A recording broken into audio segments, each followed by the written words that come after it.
നമസ്കാരം. S V ജേണലിലേക്ക് ഒരിക്കൽ കൂടി സ്വാഗതം. അപ്പോൾ കഴിഞ്ഞ സർക്കാരിൻ്റെ കാലഘട്ടത്തിൽ, അതായത് 2011 മുതൽ 16 വരെയുള്ള ഒരു കാലഘട്ടത്തിലേക്കാണ് നമ്മൾ പോകുന്നത്. ആ കാലത്ത് ഏകദേശം 4.29, അതായത് 4 രൂപ 29 പൈസയ്ക്ക് 25 വർഷത്തേക്ക് 465 മെഗാവാട്ട് വൈദ്യുതി നമ്മുടെ സംസ്ഥാനത്തിന് ലഭ്യമാക്കുന്ന തരത്തിൽ ഒരു ദീർഘകാല കരാർ ഉമ്മൻചാണ്ടിയുടെ കാലഘട്ടത്തിൽ ഒപ്പിട്ടിരുന്നു. ഇത് വസ്തുതാപരമായ ഒരു കാര്യമാണ്. അങ്ങനെ ഒരു ഒപ്പ് ശേഖരണം അല്ലെങ്കിൽ ഒപ്പിട്ട് ഒരു ഡീല് അവിടെ ഉറപ്പിച്ചിരുന്നു. എന്നാൽ ഈ ഡീലുമായി ബന്ധപ്പെട്ടിട്ടുകൊണ്ട് ചില പ്രശ്നങ്ങളൊക്കെ ഉണ്ടായി. 2023 ആ കരാർ ഇവിടെ അവസാനിപ്പിക്കുന്ന ഒരവസ്ഥയിലേക്ക് എത്തി. ഇതും വി ഡി സതീശൻ എന്ന് പറയുന്ന ഒരു മുഖ്യമന്ത്രി വളരെ കൃത്യമായി നടത്തിയ പത്രസമ്മേളനത്തിൽ വ്യക്തമാക്കുകയും ചെയ്തു. എന്നാൽ ഇവിടെ വി ഡി സതീശൻ മുഖ്യമന്ത്രി പറയാതെ പോയ ചില കാര്യങ്ങളുണ്ട്. ഈ കരാർ റദ്ദ് ചെയ്തത് ആരാണ്? ഈ പത്രസമ്മേളനത്തിൽ ഉടനീളം വി ഡി സതീശൻ എന്ന് പറയുന്ന നമ്മുടെ മുഖ്യമന്ത്രി അത് മറച്ചു വെക്കുകയായിരുന്നു എന്ന് പറയേണ്ടി വരും. മറച്ചു വെക്കുകയോ അല്ലെങ്കിൽ അത് LDFന്റെ തലയിലേക്ക് ചാരിക്കൊടുക്കാൻ പാകത്തിനുള്ള ഒരു വഴിമരുന്ന് പോലെ അത് ഇട്ടുകൊടുക്കുകയോ ചെയ്തു എന്നുള്ളതാണ് നമ്മൾ മനസ്സിലാക്കേണ്ട ഒരു പ്രധാനപ്പെട്ട കാര്യം. ആ ചോദ്യത്തിനിടയിൽ ഒരു മാധ്യമപ്രവർത്തകൻ ചോദിക്കുന്നു, അത് റെഗുലേറ്ററി കമ്മീഷൻ അല്ലേ, അപ്പം അതങ്ങനെ ഒരു തീരുമാനം എടുത്തത് എന്ന് ചോദിക്കുമ്പോൾ അപ്പോൾ അടുത്ത മറുപടി എന്താ? ആ റെഗുലേറ്ററി കമ്മീഷൻ്റെ പ്രധാനപ്പെട്ട ആൾക്കാരെല്ലാം CPMന്റെ ഉന്നത നേതാക്കന്മാരായിരുന്നു, അവരുടെ പേര് ഞാൻ പറയേണ്ടല്ലോ എന്ന് പറഞ്ഞ് വി ഡി സതീശൻ അവിടെ ടോക്ക് അവസാനിപ്പിക്കുന്നു. എന്താണ് ഉദ്ദേശിച്ചത്? അതായത് സിമ്പിളാണ്. 4.29, അതായത് 4 രൂപ 29 പൈസയ്ക്ക് ഇത് കിട്ടിക്കൊണ്ടിരുന്ന നമുക്ക് വൈദ്യുതി മെഗാവാട്ട്, അതായത് 465 മെഗാവാട്ട് വൈദ്യുതി ലഭ്യമാക്കിക്കൊണ്ടിരുന്ന ആ കരാർ അവസാനിപ്പിച്ചത് ഇടതുപക്ഷം ഇടപെട്ടിട്ടാണ്. എന്തിന്? ഇടതുപക്ഷം ഇടപെട്ടുകൊണ്ട് അദാനിയിൽ നിന്നും ഇതിൽ കൂടിയ വിലയ്ക്ക് വൈദ്യുതി പർച്ചേസ് ചെയ്യുന്നതിന് വേണ്ടിയിട്ടാണ് എന്ന് പറഞ്ഞു നിർത്തുകയാണ്. അതായത് എന്തോ സ്വകാര്യ ലാഭത്തിന് കൊള്ളലാഭം ഉണ്ടാക്കാൻ വേണ്ടിയിട്ട് ഈ തരത്തിലുള്ള ഒരു പുതിയ എഗ്രിമെൻ്റ് ഉണ്ടാക്കി മുന്നോട്ട് പോവുകയാണ്. അതായത് എനിക്ക് തോന്നുന്നു 8, 10, 18 അങ്ങനെ തുകയ്ക്കാണ് അത് മേടിക്കാൻ ഉദ്ദേശിച്ചിരുന്നത്. എന്നാൽ ഇവിടെ നമ്മൾ മനസ്സിലാക്കേണ്ട ഒരു കാര്യം എന്താണെന്ന് വെച്ചാൽ, ഈ പറയുന്ന റെഗുലേറ്ററി കമ്മീഷന് എന്തുകൊണ്ടായിരിക്കാം ഈ കരാർ അവസാനിപ്പിക്കേണ്ടതായി വന്നിരുന്നത്? ഇനി അഥവാ ഈ സർക്കാർ, അതായത് കഴിഞ്ഞ ഇടതുപക്ഷ സർക്കാർ 2023 റെഗുലേറ്ററി കമ്മീഷൻ ഈ പറയുന്ന കരാർ അവസാനിപ്പിച്ചു എങ്കിൽ തന്നെയും ഈ പുതിയൊരു കരാറിന് വേണ്ടിയിട്ടായിരുന്നോ ഇടത് സർക്കാർ ശ്രമിച്ചത്? അല്ല. ഇടത് സർക്കാർ വീണ്ടും എന്ത് ചെയ്തു? ഈ കരാർ നീട്ടിയെടുക്കുന്നതിന് വേണ്ടിയിട്ട് ആലോചന നടത്തി. പക്ഷേ അത് പ്രാക്ടിക്കലി നടക്കാത്ത ഒരു കാര്യമായതുകൊണ്ടും ഈ പറയുന്ന പല കമ്പനികളും സുപ്രീം കോടതിയുമായി ബന്ധപ്പെട്ടുകൊണ്ട് കേസ് ഫയൽ ചെയ്തിരുന്നതുകൊണ്ടും കമ്മീഷന്റെ കൃത്യമായ ഇടപെടലുള്ളതുകൊണ്ടും ആ കരാർ ഇനി നീട്ടിയെടുക്കുക അസാധ്യമായി തീരുന്ന ഒരു സാഹചര്യമുണ്ടായി. ആ സാഹചര്യത്തെ മറികടക്കുന്നതിന് വേണ്ടിയിട്ട് സർക്കാർ സ്വാഭാവികമായി നടത്തിയ ഒരു നടപടിയായിരുന്നു മറ്റ് ഒരു കരാറിൽ ഏർപ്പെട്ടുകൊണ്ട് അത് കൂടിയ തുകയ്ക്കാണെങ്കിൽ പോലും വൈദ്യുതി വാങ്ങി നമ്മുടെ കേരളത്തിലെ ജനങ്ങൾക്ക് നൽകുക എന്നുള്ളത്. അത് സർക്കാരിൻ്റെ ഒരു ബാധ്യതയാണ്, സർക്കാരിൻ്റെ ഒരു ഉത്തരവാദിത്തമാണ്. അതിനു വേണ്ടിയിട്ടായിരുന്നു കഴിഞ്ഞ 2023 മുതൽ, അതായത് ഈ കരാർ അവസാനിക്കുന്ന കാലം മുതൽ തന്നെ ഇവിടെ ഈ രീതിയിൽ ഒരു നീക്കം ഈ സംസ്ഥാന സർക്കാർ അല്ലെങ്കിൽ കഴിഞ്ഞ LDF സർക്കാർ നടത്തിയത്. പക്ഷേ ഇത് എന്തുകൊണ്ടോ പറയാതെ പോയി, അല്ലെങ്കിൽ വി ഡി സതീശൻ പറഞ്ഞില്ല. പകരം അദാനിയിൽ നിന്നും വൈദ്യുതി വാങ്ങാൻ വേണ്ടിയിട്ട് ഒരു കരാർ പുതിയതായി നിർമ്മിച്ചു എന്നുള്ളതാണ്. അപ്പോൾ ഈ പറയുന്ന കരാർ, ഈ റെഗുലേറ്ററി കമ്മീഷൻ കരാർ റദ്ദ് ചെയ്തതും അതിനുശേഷം പുതിയ കരാർ ആകുന്നത് വരെയും എന്താണ് ഇടത് സർക്കാർ ചെയ്തത് എന്നുള്ള കാര്യം സത്യത്തിൽ വി ഡി സതീശൻ പറയാതെ വിട്ടുകളഞ്ഞു.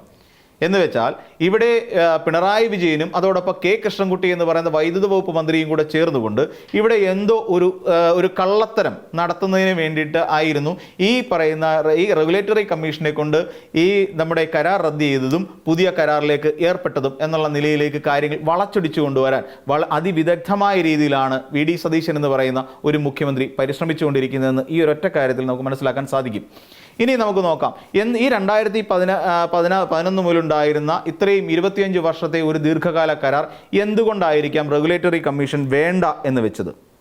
അപ്പോൾ ഒരു കരാറിൽ ഏർപ്പെടുന്ന സമയത്ത്, അതായത് ഈ രീതിയിൽ ഒരു കരാറിൽ ഏർപ്പെടുന്നതിന് മുൻപായി നമ്മുടെ സംസ്ഥാന സർക്കാർ പാലിക്കേണ്ട ചില കാര്യങ്ങളുണ്ട്. അപ്പോൾ ഈ പറയുന്ന റെഗുലേറ്ററി കമ്മീഷൻ കരാർ റദ്ദാക്കാൻ ചില കാരണങ്ങളുണ്ടായിരുന്നു. അതായത് നമുക്കറിയാവുന്ന പോലെ ഈ KSEBയുടെ ഏകദേശം 465 മെഗാവാട്ടിൻ്റെ ദീർഘകാല വൈദ്യുതി കരാറിന് അംഗീകാരം നൽകാൻ പിന്നീട് റെഗുലേറ്ററി കമ്മീഷൻ വിസമ്മതിക്കുകയും ചെയ്തു എന്നുള്ളതാണ്. അപ്പോൾ അതിന് പ്രധാനപ്പെട്ട കാരണം നടപടിക്രമങ്ങളിലുണ്ടായ കുറ്റകരമായ അനാസ്ഥ, പിന്നെ അതോടൊപ്പം തന്നെ കേന്ദ്ര മാനദണ്ഡങ്ങളിലുണ്ടായ ലംഘനവുമാണ് എന്ന് റെഗുലേറ്ററി കമ്മീഷൻ വിധി എഴുതി. അതെങ്ങനെയാണ്?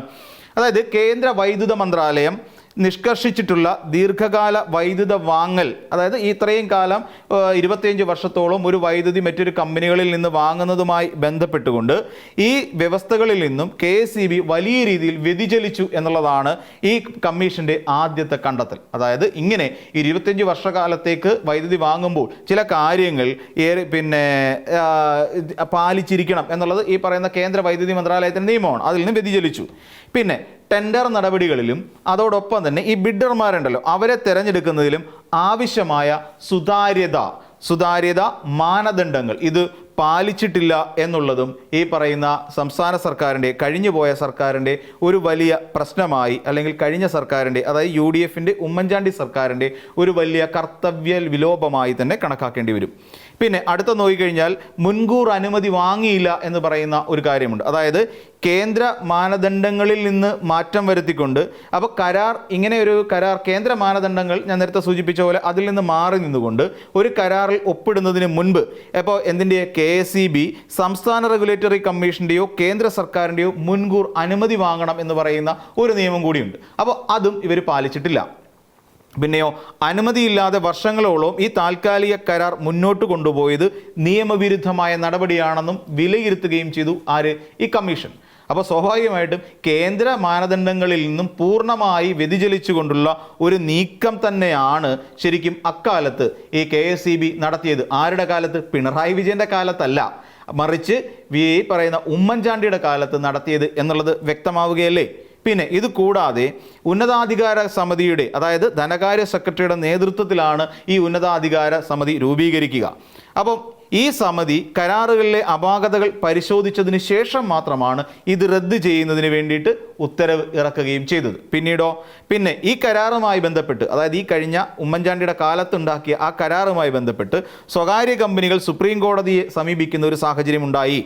3 മാസത്തിനകം അന്തിമ തീരുമാനമെടുക്കാൻ റെഗുലേറ്ററി കമ്മീഷനോട് കോടതി നിർദ്ദേശിച്ചു.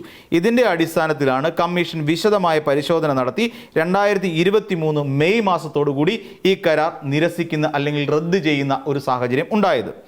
അപ്പം ഈ പറയുന്ന കരാറുണ്ടാക്കിയതിൽ വീഴ്ചകൾ, അതോടൊപ്പം തന്നെ ഇത് നടപ്പിലാക്കിയതിനകത്ത് പറ്റിയ സാങ്കേതിക നിയമപരമായ പിഴവുകൾ, ഇതൊക്കെ കൊണ്ട് തന്നെയാണ് ഈ റെഗുലേറ്ററി കമ്മീഷൻ ഈ പറയുന്ന വൈദ്യുതി അല്ലെങ്കിൽ ഈ പറയുന്ന കരാർ റദ്ദാക്കുന്ന ഒരു സാഹചര്യത്തിലേക്ക് വന്നത്. അല്ലാതെ ഇതിൻ്റെ പിന്നിൽ നമ്മുടെ കഴിഞ്ഞ മുഖ്യമന്ത്രിയുടെയോ അല്ലെങ്കിൽ പിണറായി വിജയൻ്റെയോ അല്ലെങ്കിൽ അവിടുത്തെ കഴിഞ്ഞ സർക്കാരിൻ്റെയോ ഒന്നും യാതൊരു തരത്തിലുമുള്ള ബുദ്ധിമുട്ടുകളും അല്ലെങ്കിൽ ആരുടെ ഇൻ്റർവെൻഷൻ ഇതിനകത്തില്ല എന്നുള്ളതാണ് നമ്മൾ മനസ്സിലാക്കേണ്ട ഒരു പ്രധാനപ്പെട്ട കാര്യം. ഇത് ശരിക്കും പറഞ്ഞു കഴിഞ്ഞാൽ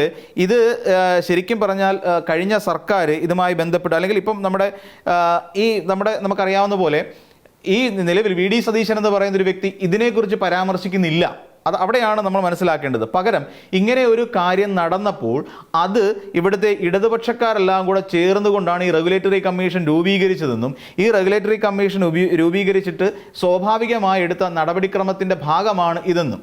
എന്നാൽ 2023 എന്ന് പറയുന്ന വർഷം 2021 അധികാരമേറ്റ കഴിഞ്ഞ LDF സർക്കാരിൻ്റെ 2 വർഷം പിന്നിട്ടതിന് ശേഷമാണ് ഈ 2023 എത്തുന്നത്. അല്ലാതെ K കൃഷ്ണൻകുട്ടി വൈദ്യുതി വകുപ്പ് മന്ത്രിയായിട്ട് 2 വർഷം കൂടെ കഴിഞ്ഞിട്ട്.